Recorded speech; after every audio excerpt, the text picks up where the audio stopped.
If elected, I will do everything I can to repeal and undermine any and all unconstitutional laws that have been imposed on us. One of the many laws I will fight to repeal is the Patriot Act. The Patriot Act was signed into law by President George W. Bush on October 26, 2001. Let me go over just a few of the provisions in the Patriot Act. The Patriot Act gives the Attorney General and the Secretary of State the power to officially designate domestic groups, which includes religious organizations and political organizations, as terrorist groups, by expanding the definition of enemy combatant. Once designated as an enemy combatant, law enforcement can seize a citizen or a non-citizen without charging him or her with a crime, and legal representation can be denied. The Patriot Act gave the federal government the power to detain enemy combatants indefinitely at secured military installations inside or outside of the United States. And the Patriot Act gave the Justice Department the power to execute enemy combatants after trial by military tribunal.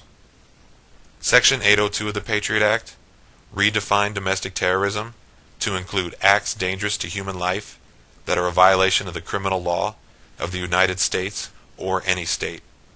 So basically, a violation of state or federal law can ultimately lead to the designation of enemy combatant.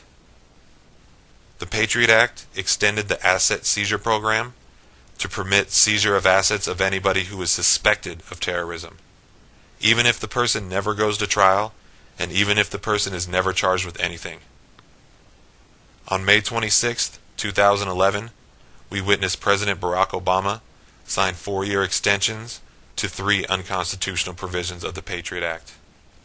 President Barack Obama signed a 4-year extension for Section 215 of the Patriot Act, commonly known as the Library Records Provision.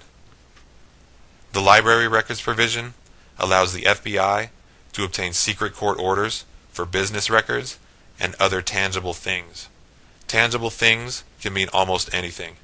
For instance, tangible things can mean phone records, internet history, cell phone records, travel records, medical records, library records, and the list goes on and on. All of these records can be searched without the individual's consent and without the individual's knowledge, and if a third party was involved in giving the FBI access to records, then that third party is under automatic gag order. The monitoring of every phone number, email account, and every other form of communication by the federal government, also known as roving wiretaps, has also been given a 4-year extension. The Lone Wolf provision was also given a 4-year extension. The Lone Wolf provision allows the federal government to monitor any individual, even if the individual has absolutely no connection to a terrorist organization or foreign power. The Patriot Act is a horrible, draconian piece of unconstitutional legislation that never should have passed, never should have been extended, and it is a piece of unconstitutional legislation that needs to be repealed in its entirety. If the people of California's 30th District elect me as your representative and public servant, I will do everything I can to repeal the Patriot Act in its entirety.